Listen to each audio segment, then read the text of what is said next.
It's going to be hard to see, so if you're a textbook, I really want to suggest that you be looking at that from the top of.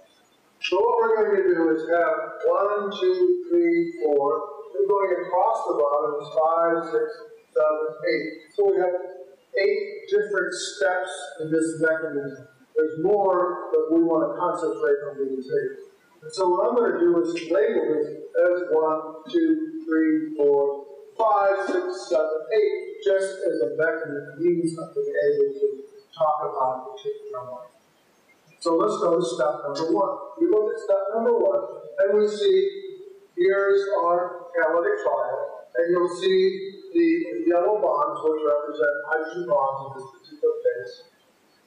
We have the enzyme and the substrate separated from each other, but the substrate is trying to go in, and this is this cavity, which represents the substrate binding site. Step number 2, what happens? We now see that the enzyme is bound to it, and notice that R1, the side chain, the first residue, is bound within the substrate binding site. And this is a nice example of how the substrate binding site is not going to be the same location as the catalytic site. They're not the same, but they don't have to be the same thing.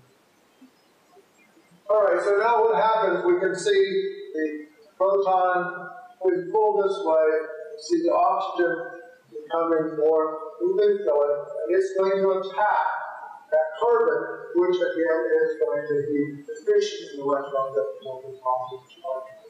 So this now becomes our enzyme substrate complex. Next step is that we're going to now attack, see we're attacking the oxygen to the carbon. At the same time, we're going to stretch out this oxygen into this oxyanionic hole. And we're going to start attacking the nitrogen, proton instantly starts attacking the nitrogen of the peptide bond. If we take a look at this, we should be able to recognize this as a transition state because of the unequal bond numbers and bond lengths and orientation we see within that molecule. Whereas we look here, we'll see that that's still stable chemistry. So it's not surprising that this is an intermediate and this is a transition state. Keep proceeding further down to the next slide. Again, this is going to be an intermediate because everything is normal chemistry. And we'll see what happens. The bond between the carbon and the oxygen has been broken.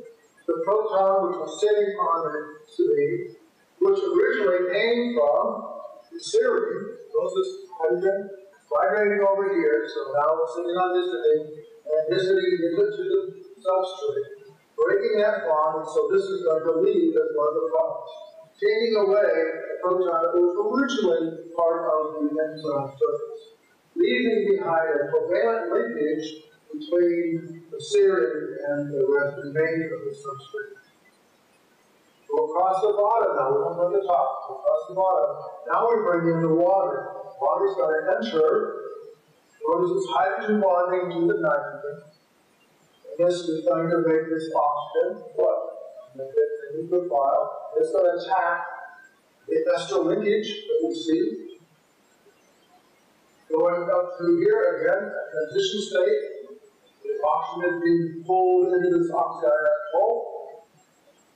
We're stretching out. We have tetrahedral release a 4-bond-centered carbon. And now you see the proton, which is on the water, being transferred to the histidine. At the same time, we break the bond between the oxygen and our carbon. We now have this pretty much back because now the serine has its proton back. It's not the same one, but it is. And here's the other remaining product, which now is going to dissociate away from the final step, leaving behind the enzyme. Please notice that this is exactly the second phase. Remember, enzymes cannot be permanently changed. Even though they can participate temporarily in the reaction, they must go back to the original state. You see that as over here. Okay, so let's go through the mechanism we have so far.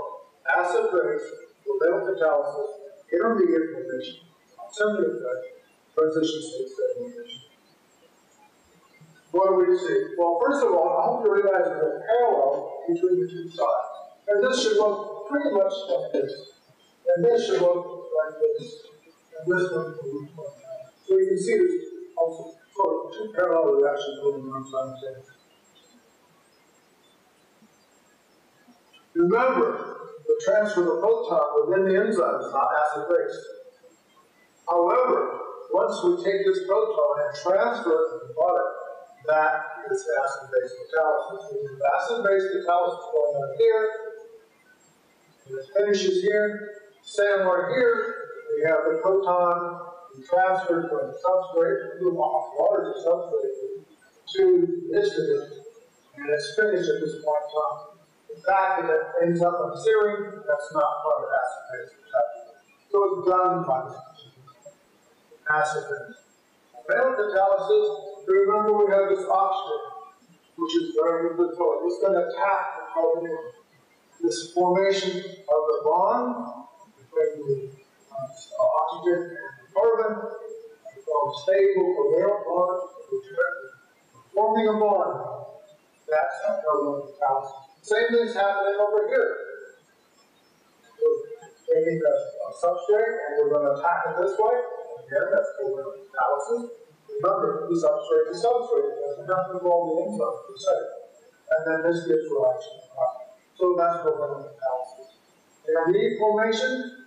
This is an intermediate. That's an intermediate. That's an intermediate. And that's an intermediate. So we have 1, 2, 3, 4 intermediates shown in this mechanism.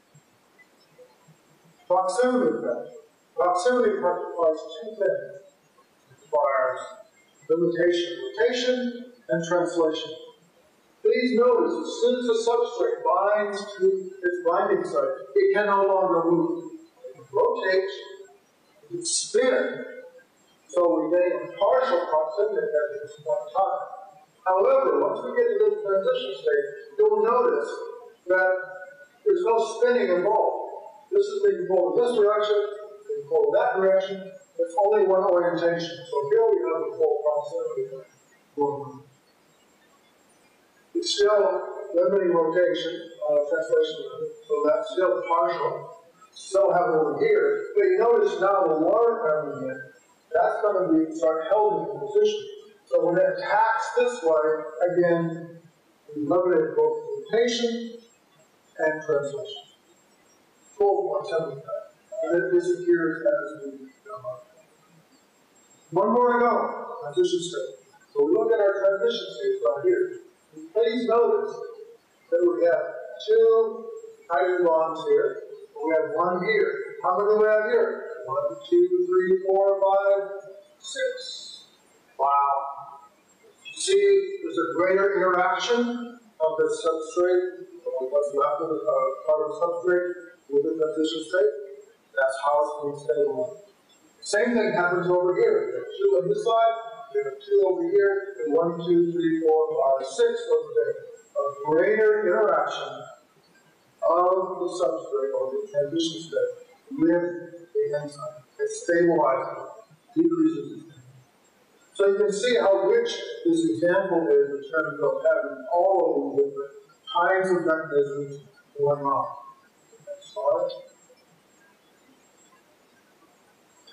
Okay, there's a video that's probably useful to look at in addition to this video, which talks about it. So let's go through the so here's the substrate coming in. R1 is going to bind to the substrate binding site, attacking at this point. The proton is moving, you stretch it out, it's in transition state, you start to move this.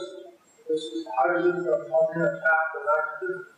This leaving group, and we form a covalent bond here. Water comes in, hydrogen bond with histidine, oxygen can attack that, cleave that bond as we stretch it out, transition state stabilization. Tackling that bond, it's broken, and now we have the final product leaving, and we're back to the original string bond.